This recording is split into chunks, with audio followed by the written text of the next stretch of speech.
ஆன்மீக உறவுகள் அனைவருக்கும் என் அன்பான வணக்கங்கள். நாளைய தினம் 14/3/2025 சந்திர கிரகணம் தோன்றப்போகுது. இந்த சந்திர கிரகணம் பார்த்திங்கன்னா பார்க்கறதுக்கே ரொம்ப ரம்மியமாக இருக்கும். இதை சிகப்பு நிறத்தில் சந்திரன் தோன்றும் அப்படின்னு சொல்லப்பட்டிருக்கு. இதை இரத்த நிலா பிளட் மூன் அப்படின்னு சொல்கிறாங்க. இந்த இரத்த நிலா அதாவது நாளைய தினம் 14ஆம் தேதி வருது. இந்திய நேரப்படி பார்த்திங்கன்னா காலையில் 9:27க்கு தொடங்கி மதியானம் 12:28க்கு உச்சத்தை அடையும். மாலை 3:30க்கு முடியும். இந்த சந்திர கிரகணத்தால் எந்த ஒரு பாதிப்பும் ஏற்படாது அப்படின்னு சொல்லப்பட்டிருக்கு. ஏன்னா இது இந்தியாவில் தெரியாது அப்படின்னு சொல்கிறாங்க. இருந்தாலும் கிரகணம் அப்படிங்கிறது ஒரு தோஷம்தான்.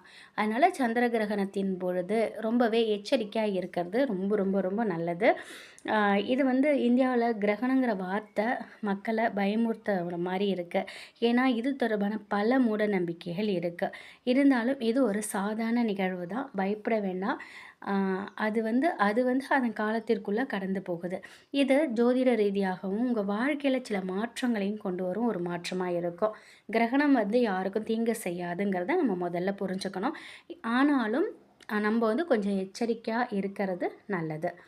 இந்த சந்திர கிரகணத்தை வலுப்படுத்த கிரகண காலத்தில் ஓம் சந்திரையே நமக, ஓம் சந்திரையே நமக இந்த ஒரு வார்த்தையை சொல்லி நம்ம தியானம் செய்வது ரொம்ப ரொம்ப நல்லது. அதே போல் இந்த கிரகண காலத்தில் இப்போ கிரகணம் 9 மணிக்கு 9:20க்கு ஆரம்பிக்குது அப்படின்னா நீங்கள் 8:30க்கெல்லாமே சாப்பிட்ருங்க. மீதமாகிற மாதிரி எந்த உணவுகளையும் செய்ய வேண்டாம். அந்த கிரகணத்திற்கு முன்னாடி தர்பபுல் கிடச்சிது அப்படின்னாக்கா அதை சாப்பாட்டில் அரிசி, பால், தண்ணி எல்லாத்துலேயுமே போட்டு வைக்கிறது ரொம்பவே நல்லது. அப்படி தர்பப்புல் கிடைக்கல அப்படின்னாலும் கொஞ்சோண்டு துளசி இலைகளை எல்லாத்துலேயுமே போட்டு வைக்கிறது நல்லது. அதே போல் கிரகண சமயத்தில் வீட்டில் ஜன்னல்கள் எல்லாத்தையுமே சாத்தி வைக்கணும். அது கிரகணத்தோட கதிர்வீச்சு நம்ம வீட்டுக்கு படாத அளவுக்கு சாத்தி வைங்க. முக்கியமாக பூஜை அறைகளை சாத்தி வைக்கணும். அதே போல் கோவில்கள்லாம் நடை சாத்தப்பட்டிருக்கும். ஏன் அப்படின்னாக்கா கோவில்கள்லேருந்து அந்த நேரத்தில் தெய்வங்களுக்கு சக்திங்கிறது அதிகமாக இருக்கும். அந்த கதிர்வீச்சு அதுலேருந்து வெளிப்படக்கூடிய கதிர்வீச்சு யாரையும் தாக்கக்கூடாது அப்படிங்கிறதுக்காகவும் அதை சாத்தி வச்சுருக்காங்க. நடை சாத்தப்படுது அப்படின்னு சொல்கிறாங்க. அடுத்து பார்த்திங்கன்னா இந்த கிரகண நேரத்தில் நம்ம ரொம்ப அமைதியாக இருக்கணும். சந்திரன் மனோகாரகன். இப்போ சந்திர கிரகணம் அப்படிங்கும் பொழுது கிரகணம் ஒன்றும் பண்ணாதான், இருந்தாலும் அது நமக்கு தேவையில்லாத பதட்டத்தை மனக்கலக்கத்தை கொடுக்க வல்லது. அதனால் ரொம்ப அமைதியாக எச்சரிக்கையாக யாருக்கிட்டையும் வீண் வாதம் செய்யாமல் அமைதியாக இருக்கிறது ரொம்பவே நல்லது. எந்த புது முயற்சிகளையும் எடுக்காமல் நம்ம நார்மலாக இருக்கணும். அதே போல் அந்த நேரத்தில் நம்ம தெய்வங்களை நினைத்து, உங்களுக்கு பிடித்த தெய்வங்களை நினைத்து நீங்கள் ஜபம் பண்ணலாம். உங்களோட மந்திரங்களை நீங்கள் சொல்லலாம். இது ரொம்ப கூடுதலான ஒரு நல்ல ஒரு விஷயத்தை கொடுக்கும். அடுத்து பார்த்திங்கன்னா கிரகணம் முடிந்ததுக்கு அப்புறம் நீங்கள் என்ன பண்ணுங்கள், கிரகணம் முடிஞ்சதுக்கப்புறம் நீங்கள் ஃபஸ்ட்டு குளிச்சுருங்க. தலைக்கு குளிக்கணும், நிச்சயமாக தலைக்கு குளிக்கணும். தலைக்கு குளித்ததுக்கப்புறம் உங்களுடைய நீங்கள் போட்டிருந்த அந்த பழைய துணிகளை உடனே நனைச்சி வச்சுருங்க. உடனே துவைக்கணும்னு அவசியம் இல்லை, ஆனால் நனைச்சி வைக்கிறது உத்தமம். அடுத்து பார்த்திங்கன்னா வீட்டை நல்லா துடைக்கணும். வீட்டில் கொஞ்சோண்டு நல்ல தண்ணியில் கொஞ்சம் கல்லுப்பு, கொஞ்சம் மஞ்சத்தூள், கொஞ்சம் வேப்பிலை போட்டு வீடு ஃபுல்லாக தெளித்து விடுங்க. தெளித்து நல்லா தொடச்சி விட்டுருங்க. வீட்டை தொடச்சிட்டு அதுக்கப்புறம் பூஜை அறையில் ஒரு தீபம் ஏற்றி நீங்கள் வழிபாடு பண்ணுங்கள். முடிந்தால் பக்கத்தில் உள்ள கோவிலுக்கு கிரகணம் முடிந்ததுக்கப்புறம் நீங்கள் போயிட்டு உங்கள் வீட்டில் உள்ளவங்க எல்லார் பேர்லேயும் ஒரு அர்ச்சனை கூட நீங்கள் பண்ணிக்கிட்டு வரலாம். அடுத்து பார்த்திங்கன்னா இந்த கிரகணத்தின் போது சாப்பிடாம இருக்கிறது நல்லது. துளசி தீர்த்தம் நீங்கள் குடிச்சிக்கிட்டே இருக்கலாம். இல்லை ஹெவியான மருந்து மாத்திரைகள் எடுத்துக்கிறீங்க அப்படின்னாக்கா ஹெவியான உணவுகளை எடுத்துக்காமல் இருக்கிறது நல்லது. அசைவ உணவுகளை கட்டாயம் தவிர்த்திடணும். வெள்ளை உணவுகளை சாப்பிடுவதை தவிர்க்கிறது நல்லது. கிரகண நேரத்தில் கிரகண காலத்தில் ஏற்படக்கூடிய கதிர்கள் சில பாக்டீரியாவை கொண்டு வரும். அதனால நம்ம உடலில் தொற்று நோய் ஏற்படுத்தும். அதனால் கிரகணத்தின் போது நம்ம அந்த வெள்ளை உணவுகளை தவிர்க்கிறது நல்லது. கிரகணம் முடிந்ததுக்கப்புறம் பார்த்திங்கன்னா அரிசி, மாவு, சர்க்கரை, வெள்ளை இனிப்புகள், வெள்ளை உணவுகளை நீங்கள் ஏழைகளுக்கு நீங்கள் தானம் செய்யலாம். இந்த மாதிரி செய்யறதுனால நமக்கு சந்திரன் வந்து வலுவாக இருக்கும். ஜோதிட ரீதியாக உடல் வந்து 7 நிறங்களால் ஆனது அப்படின்னும், சந்திரனோட கதிர்கள் நம்ம நினைக்கும் உணரக்கூடிய விதத்தை பாதிக்குது அப்படின்னு நம்பப்படுது. கிரகணத்தின் போது மீன், கோழி, முட்டை, இறைச்சிகள், வெங்காயம், பூண்டு இதெல்லாம் இந்த உணவுகள்லாம் சாப்பிடுவது சாப்பிடுவதை தவிர்த்துக்கணும். அதே போல் மது அருந்துதலை தவிர்த்திடணும். மதுபானங்கள் சம்மந்தமான எந்த ஒரு பழக்கமும், எந்த ஒரு சின்ன ஒரு மது சம்மந்தப்பட்ட எதையுமே தவிர்ப்பது நல்லது. உணவு பழக்கத்தில் கொஞ்சம் கூடுதல் கவனமாக இருக்கணும். அடுத்து பார்த்திங்கன்னா, நான் கிரகண நேரத்தில் உடலுறவு அதை வந்து தவிர்ப்பது நல்லது.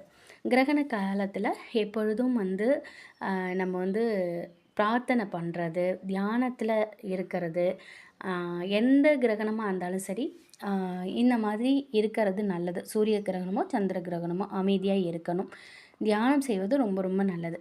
அடுத்து பார்த்திங்கன்னா, கர்ப்பிணிகள் கிரகண நேரம் எந்த கிரகணமாக இருந்தாலும் கர்ப்பிணிகள் ரொம்பவே கவனமாக இருக்கணும். வீட்டிற்குள்ளே இருக்கிறது நல்லது. அந்த கதிர்வீச்சுகள் அவங்கள வந்து எதுவும் பண்ணாமல் இருக்கிறதுக்கு தான் இதெல்லாம் நம்ம வந்து சொல்கிறோம்.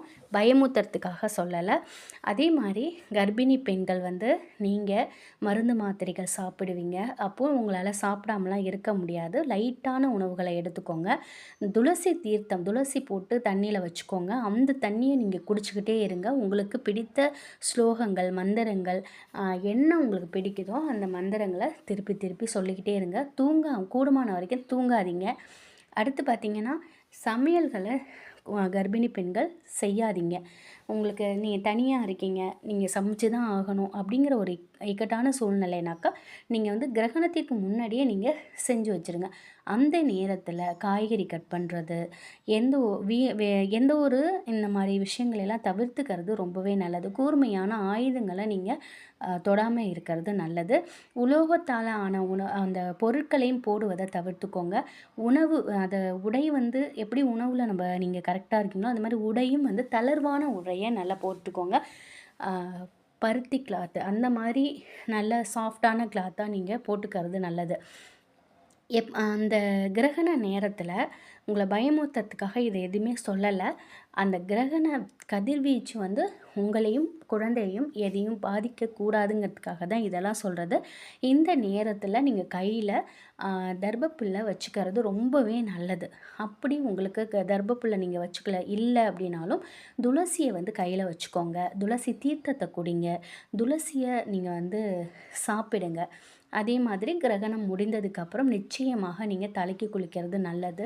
ஹாட் வாட்டர் போட்டு கொஞ்சமாக கல்லுப்பு அந்த தண்ணியில் போட்டுட்டு கொஞ்சம் மஞ்சத்தூள் போட்டுட்டு நீங்கள் தலைக்கு குளிச்சுருங்க.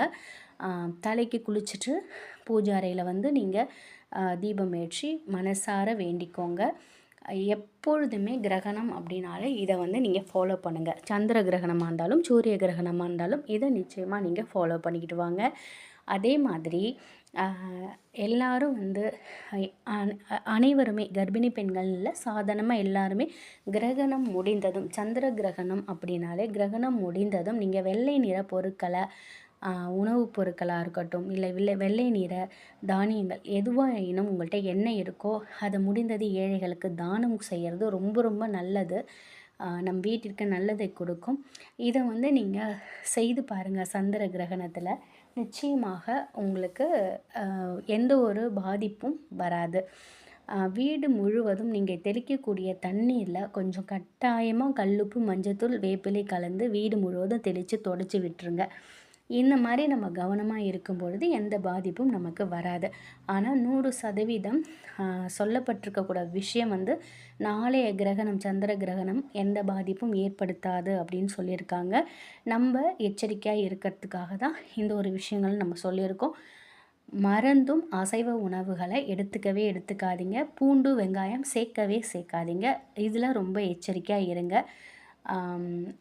இது எல்லாமே வந்து நம்முடைய பாதுகாப்பிற்காக நம்முடைய முன்னோர்கள் சொல்லி வைத்துட்டு போன விஷயங்களை தான் நான் உங்கள் கூட ஷேர் பண்ணியிருக்கேன். நிச்சயம் இந்த ஒரு தகவல் உங்களுக்கு பயனுள்ளதாக இருக்கும் அப்படின்னு நம்புகிறேன். நன்றி.